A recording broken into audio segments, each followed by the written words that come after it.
We have often been told that Jesus of Nazareth is one of the most well-documented historical figures to ever exist.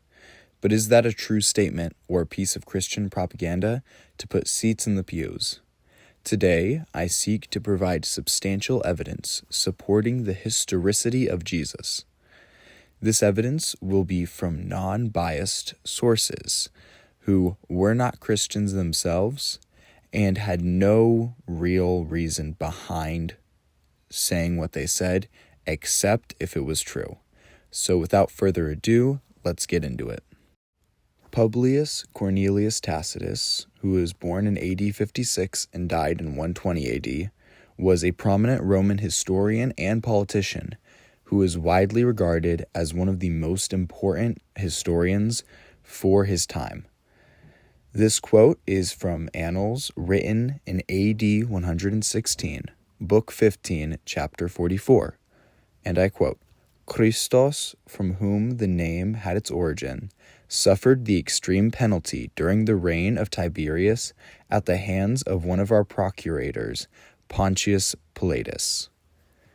This quote is directly explaining the things said in the gospel of Christ's death under Pontius Pilate. But just one resource is not enough to base an entire religion off of.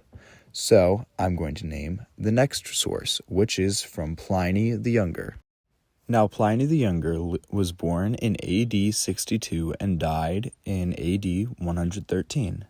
He was a Roman governor of Bithynia, and this letter was a letter to the Roman Emperor Trajan around AD 110, and I quote, "They affirmed, however, the whole of their guilt, or their error, was that they were in the habit of meeting on a certain fixed day before it was light, when they sang in alternate verses a hymn to Christ as to a god, and bound themselves by a solemn oath not to do any wicked deeds." The final quote I will be using today will be from Flavius Josephus, who was a Jewish priest, a scholar, and a historian, one of the most reliable historians for this time period. He was born in Jerusalem around AD 38 and died in Rome in AD 100.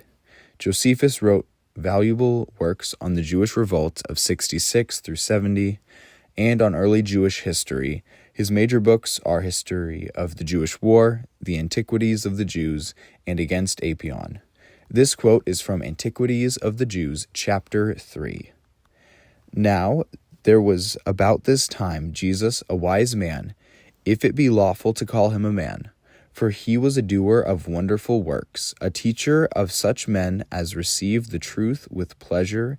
He drew over to him both many of the Jews and many of the Gentiles.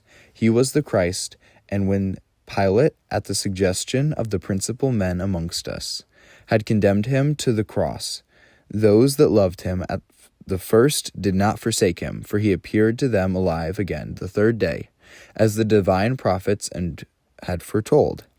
These and 10,000 other wonderful things concerning him, and the tribe of Christians, so named from him, are not extinct at this day." This video is by no means an exhaustive list, and there are much more references, both archaeological and from different people who lived during that time, along with the Gospels themselves.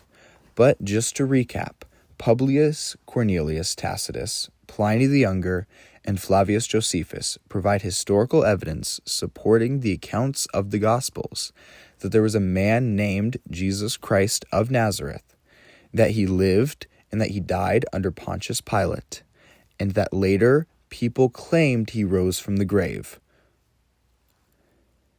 Now, these testimonies alone do not utterly prove that Christ is the Messiah, the Son of God. But what they do is they support that claim.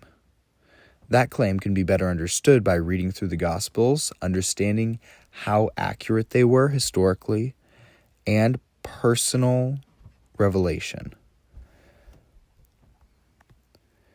I'd like to thank you for joining me on this brief talk about the historicity of Jesus. I will source my resources in the description down below if you would like to check them yourselves. By all means, go do your own research. Don't just trust a Minecraft YouTuber about Jesus. Go look into it yourself. Have a blessed day. Remember, God made you special, and he loves you very much. God bless.